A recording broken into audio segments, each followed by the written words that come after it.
ក្តីសង្ឃឹមចុងក្រោយលោកតាវិទ័រសន្យាថាមិនបោះបង់នៃតាក់ស៊ីព្រមទាំងសម្ដេចគតិបណ្ឌិតប៊ុនរនីហ៊ុនសែនបានឧបត្ថម្ភថវិកាសម្រាប់ទុកមួយចំនួនស្នាមញញឹមនិងសំណើចដែលធ្លាប់តែចែកជូនទស្សនិកជនរាប់លានអ្នកកាលពីពេលកន្លងទៅពេលនេះត្រូវបានជំនួសដោយការឈឺចាំនិងការតស៊ូដណ្ដើមជីវិតពីជំងឺរ៉ាំរ៉ៃតើតារាកំ ប្លែងនៃតាក់ស៊ីត្រូវឆ្លងកាត់ព្យុះភ្លៀងជីវិតធ្ងន់ធ្ងរប៉ុណ្ណាហើយអ្វីដែលជាកម្លាំងចិត្តដ៏អស្ចារ្យដែលធ្វើឲ្យលោកនៅតែមានសង្ឃឹមបន្តជីវិតនាងខ្ញុំម៉ារីនៃកម្មវិធី Channel នៃការ Info និង Page Idol TV News នាំអារម្មណ៍ប្រិមិត្តមកដឹងពីសាច់រឿងពិតលម្អិតនិងការវិភាគស៊ីជម្រៅជុំវិញហេតុការណ៍នេះទាំងអស់គ្នាប្រិមិត្តជាទីមេត្រីប្រសិនបាននិយាយពីឈ្មោះនៃតាក់ស៊ីជឿជាក់ថាមហាជនដែលនិយមតាមដានវិស័យសិល្បៈកំ ប្លែងភាគច្រើនប្រកាសជាបានស្គាល់យ៉ាងច្បាស់នៅទឹកមុខក្រមិចក្រមើមនិងភាសាកំប្លែងស្ងួតដែលធ្លាប់តែបង្កើតបរិយាកាសរីករាយនៅលើកញ្ចក់ទូរទស្សន៍ប៉ុន្តែអ្វីដែលមហាជនពិតជាសោក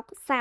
នៅក្រៅឆាកនោះគឺតារាកំប្លែងរូបនេះបាននឹងកំពុងរស់នៅក្នុងស្ថានភាពជំងឺប្រចាំកាយយ៉ាងធ្ងន់ធ្ងរអស់រយៈពេលជាច្រើនឆ្នាំមកហើយដើមចង់នៃទុកជន់លើទុកនេះបានចាប់ផ្ដើមស្ដែងឡើងយ៉ាងច្បាស់កាលពីកន្លងចុងឆ្នាំ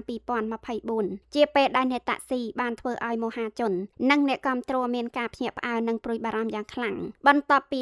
លោកត្រូវបានបញ្ជូនទៅសង្គ្រោះបន្ទាន់នៅឯមន្ទីរពេទ្យភ្លាមការនោះជំងឺទឹកនោមផ្អែមដ៏កាចសាហាវបានវាយប្រហាររាងកាយរបស់លោកយ៉ាងធ្ងន់ធ្ងររហូតបណ្ដាលឲ្យមានវិបត្តិជ្រែកបន្តបន្ទាប់គឺការខូចក្រលៀននិងមានទឹកដក់ក្នុងសួតដែលជាស្ថានភាពអាសន្ននិងប្រឈមនឹងគ្រោះថ្នាក់ដល់ជីវិតយ៉ាងខ្លាំងពេលវេលាបានកន្លងផុតទៅនៃតាក់ស៊ីបានខិតខំសង្ងំព្យាបាលជំងឺយ៉ាងស្ងប់ស្ងាត់ប៉ុន្តែការតស៊ូនោះមិនទាន់បានបញ្ចប់នៅឡើយទេចូលមកដល់ចុងខែមិនិនាឆ្នាំ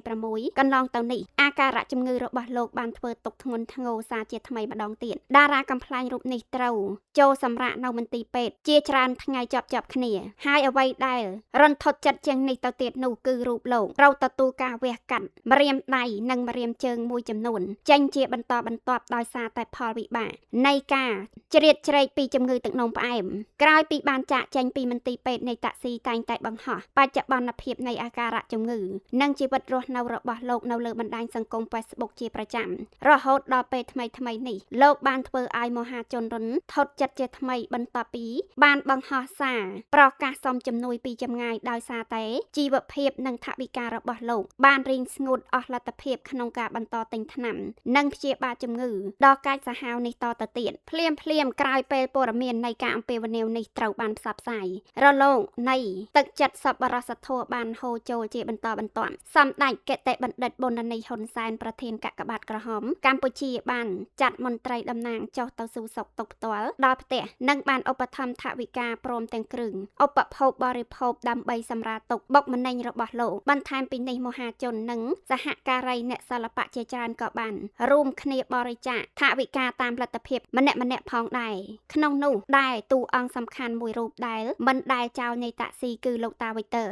ដែលជាអតីតអ្នកគ្រប់គ្រងក្រុមកំ ប្លែងរបស់លោកតាវិទ័របានចុះទៅសួរសុខទុក្ខផ្ទាល់និងបានបង្ហោះសារលើកទឹកចិត្តយ៉ាងរំជួលចិត្តជាស្ដែងនៅថ្ងៃទី10ខែសីហាឆ្នាំ2026នេះលោកតាវិទ័របានសរសេរសាររំលឹកការសន្ទនារវាងលោកនិងនេតាក់ស៊ីលើទំព័រ Facebook ថាបានប្រាប់ទៅនេតាក់ស៊ីថាបងតែងតែផ្ដល់ភាពកក់ក្ដៅជានិច្ចបងមិនចោលប្អូនទេក្រោកឈរឡើងដើរទៅមុខហើយខំប្រឹងធ្វើការជាមួយក្រុមយើងឡើងវិញខ្ញុំរំលឹកអតីតកាលសារនេះមិនត្រឹមតែជាការផ្ដល់កម្លាំងចិត្តប៉ុណ្ណោះទេប៉ុន្តែជាពន្លឺសង្ឃឹមថ្មីមួយដែលដុតបញ្ឆេះស្មារតីតស៊ូរបស់នេតាក់ស៊ីឲ្យរស់ឡើងវិញប្រិមិត្តទស្សនិកជនជាទីមេត្រីផ្អែកលើព្រឹត្តិការណ៍និងសាច់រឿងពិតរបស់នេតាក់ស៊ីនាងខ្ញុំសូមរំលេចនៅការវិភាគស៊ីជម្រៅលើទិដ្ឋភាព3សំខាន់ដូចខាងក្រោមទិដ្ឋភាពទី1តម្លៃនៃកម្លាំងចិត្តនិងភាពជាអ្នកដឹកនាំរបស់លោកតាវិទ័រការឈឺជួយគ្នានិងការមិនបោះបង់គ្នា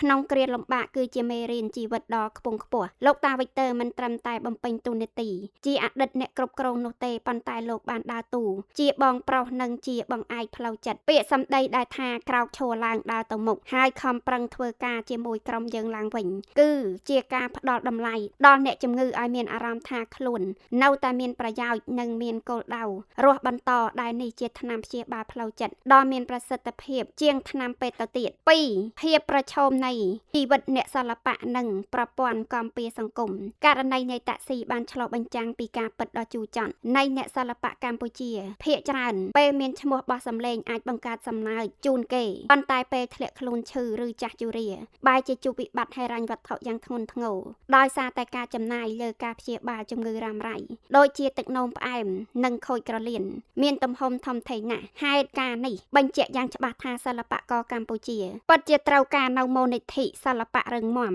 ឬប្រព័ន្ធបានថែរក្សាសុខភាពសង្គមដែលមានលក្ខណៈទូលំទូលាយនិងស្តង់ដារដើម្បីធានានៅសុវត្ថិភាពជីវិតរបស់ពួកគេទៅថ្ងៃអនាគត 3. សប្បុរសធម៌និងវប្បធម៌ចែករំលែកក្នុងសង្គមខ្មែរការសម្លឹងឃើញទុក្ខវេទនារបស់សិល្បករពីសំណាក់ចាស់ទុំក្នុងស្រុកពិសេសការយកចិត្តទុកដាក់ពីសម្ដេចគតិបណ្ឌិតប៊ុនរនីហ៊ុនសែនព្រមទាំងមហាជនបានបង្ហាញឲ្យឃើញពីវប្បធម៌ខ្មែរស្រឡាញ់ខ្មែរនិងជួយគ្នាក្នុងគ្រាក្រដែលនៅតែមានឬក៏រឹងមាំក្នុងសង្គមជាចុងក្រោយនាងខ្ញុំសូមបួងសួងនិងជូនពរឲ្យអ្នកតាក់ស៊ីទទួលបាននៅកម្លាំងកាយចិត្តរឹងមាំឆាប់ជាសះស្បើយឬមានអាការៈធូរស្រាលដើម្បីអាចត្រឡប់មកបង្កើតស្នាមញញឹមជូនទស្សនិកជនសារជាថ្មីម្ដងទៀត